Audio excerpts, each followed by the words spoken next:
Chapter 6. Of the wonderful natures of water, air, and winds. The other two elements, viz. water and air, are not less efficacious than the former, neither is nature wanting to work wonderful things in them. There is so great a necessity of water, that without it no living thing can live. No herb, nor plant whatsoever, without the moistening of water can branch forth. In it is the seminary virtue of all things, especially of animals, whose seed is manifestly waterish. The seeds also of trees and plants, although they are earthy, must notwithstanding of necessity be rotted in water, before they can be fruitful, whether they be imbibed with the moisture of the earth, or with dew, or rain, or any other water that is on purpose put to them. For Moses writes, that only earth and water bring forth a living soul. But he ascribes a twofold production of things to water, viz. Of things swimming in the waters, and of things flying in the air above the earth. And that those productions that are made in, and upon the earth, are partly attributed to the very water, the same scripture testifies, where it saith that the plants, and the herbs, did not grow, because God had not caused it to rain upon the earth. Such is the efficacy of this element of water, that spiritual regeneration cannot be done without it, as Christ himself testified to Nicodemus. Very great also is the virtue of it in the religious worship of God, in expiations, and purifications, yea, the necessity of it is no less than that of fire. Infinite are the benefits, and divers are the uses thereof, as being that by virtue of which all things subsist, are generated, nourished and increased. Thence it was that Thales of Miletus, and Hesiod concluded that water was the beginning of all things, and said it was the first of all the elements, and the most potent, and that because it hath the mastery over all the rest. For, as Pliny saith, waters swallow up the earth, extinguish flames, ascend on high, and by the stretching forth of the clouds, challenge the heaven for their own, the same falling become the cause of all things that grow in the earth. Very many are the wonders that are done by waters, according to the writings of Pliny, Solinus, and many other historians, of the wonderful virtue whereof, Ovid also makes mention in these verses. Horned Hammon's waters at high noon are cold, hot at sunrise and setting Sunday wood, put in bubbling Athemas is furred. The moon then farthest from the sun rotted, Circonian streams congeal his guts to stone that thereof drinks, and what therein is thrown. Cratis and Sibris, from the mountains rolled, color the hair like amber or pure gold. Some fountains, of a more prodigious kind, not only change the body but the mind. Who hath not heard of obscene Salmacis? Of Ethiopian lake? For, who of this but only taste, their wits no longer keep, or forthwith fall into a deadly sleep. Who at clitorious fountain thirst remove, loath wine, and abstinent, mere water love. With streams opposed to these Lyncestus flowers, they reel, as drunk, who drink too much of those. A lake in fair Arcadia stands, of old called Phanos, suspected, as twofold, fear, and forbear to drink thereof by night unwholesome, wholesome by daylight.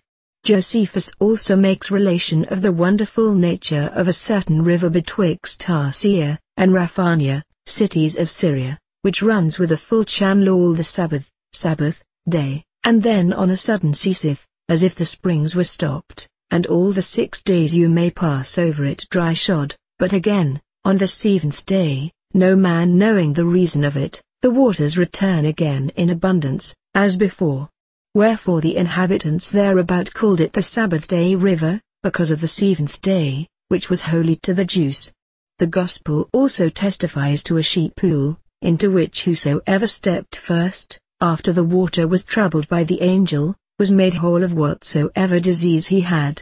The same virtue and efficacy we read was in a spring of the Ionian nymphs, which was in the territories belonging to the town of Elis, at a village called Heraclea, near the river Cithæron, which whosoever stepped into, being diseased, came forth whole, and cured of all his diseases.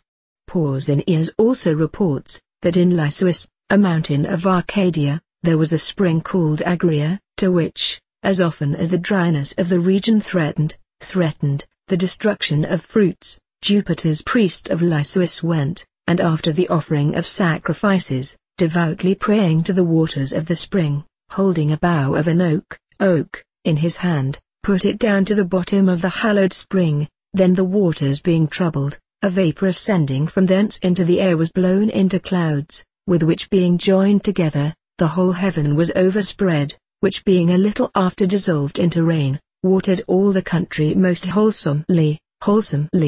Moreover Rus, a physician of Ephesus, besides many other authors, wrote strange things concerning the wonders of waters, which, for aught I know, are found in no other author. It remains that I speak of the air. This is a vital spirit, passing through all beings, giving life and subsistence to all things, binding, moving, and filling all things. Hence it is that the Hebrew doctors reckon it not amongst the elements, but count it as a medium or glue, joining things together, and as the resounding spirit of the world's instrument. It immediately receives into itself the influences of all celestial bodies, and then communicates them to the other elements, as also to all mixed bodies. Also it receives into itself, as it were a divine looking-glass, the species of all things, as well natural, as artificial, as also of all manner of speeches, and retains them, and carrying them with it, and entering into the bodies of men, and other animals, through their pores, makes an impression upon them, as well when they sleep, as when they be awake, and affords matter for divers strange dreams and divinations. Hence they say it is, that a man passing by a place where a man was slain, or the carcass, newly hid, is moved with fear and dread, because the air in that place being full of the dreadful species of manslaughter, doth, being breathed in, move and trouble the spirit of the man with the like species, whence it is that becomes to be afraid. For everything that makes a sudden impression, astonisheth nature.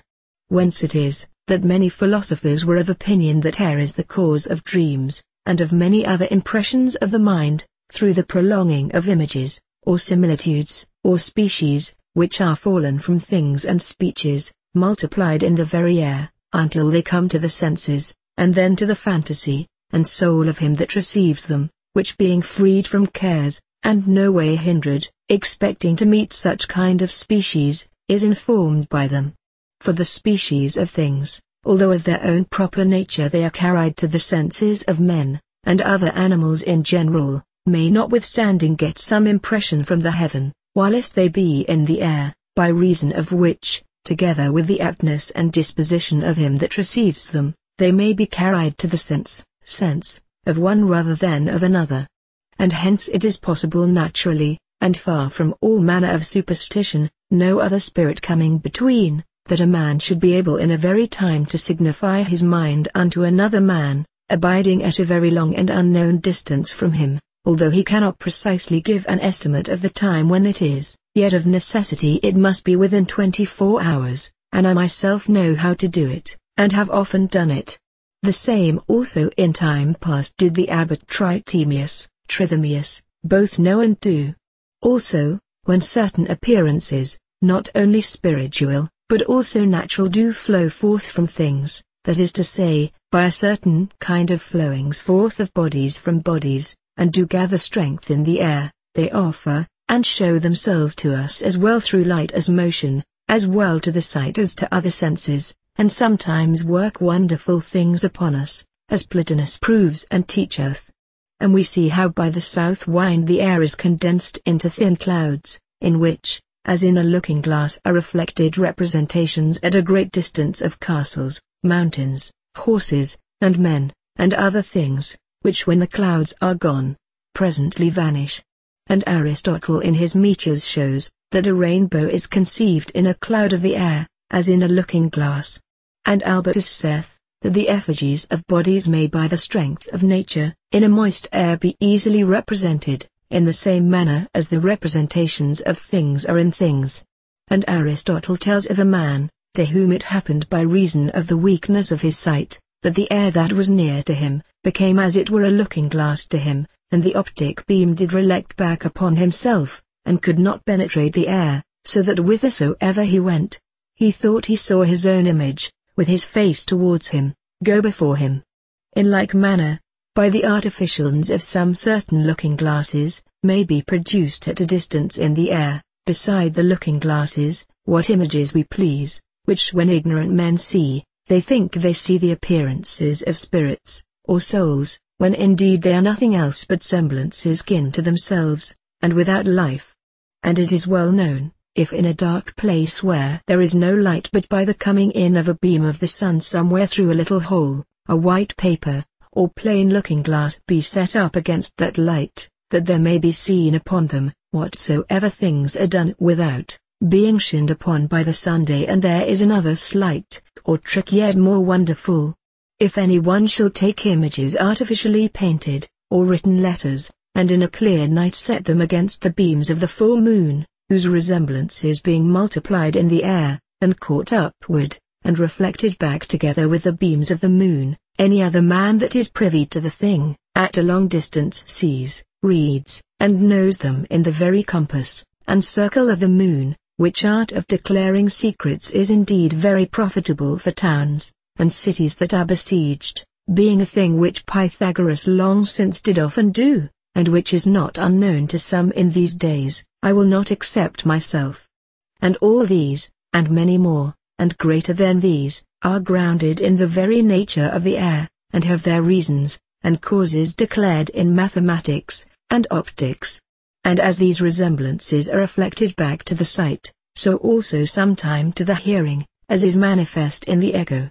But there are more secret arts than these, and such whereby any one may at a very remote distance hear, and understand what another speaks, or whispers softly. There are also from the airy element winds. For they are nothing else, but air moved and stirred up. Of these there are four that are principal, blowing from the four corners of the heaven, viz.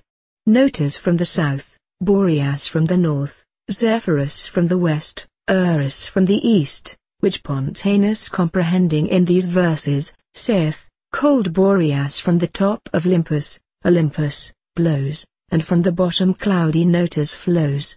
From setting Phoebus fruitful Zephyrus flies, and barren Eris from the sun's uprise. Notus is the southern wind, cloudy, moist, warm, and sickly, which Hieronymus calls the butler of the rains.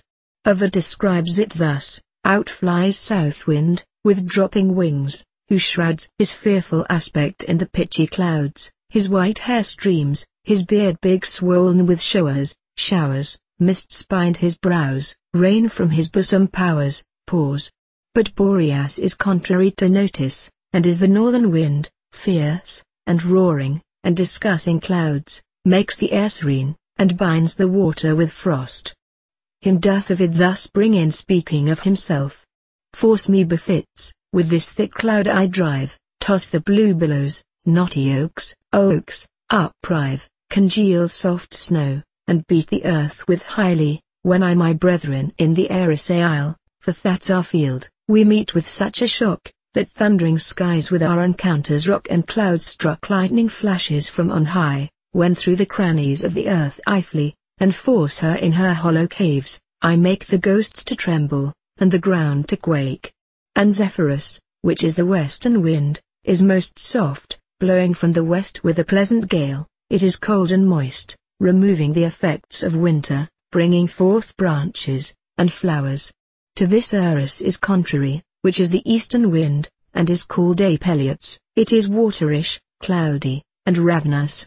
Of these two Ovid sings thus, to Persis and Sabia, Urus flies, whose gums perfume the blushing morn's uprise, next to the evening, and the coast that glows with setting Phoebus, flowery Zephyrus blows, in Scythia horrid Boreas holds his reign, beneath Boeots, and the frozen wane.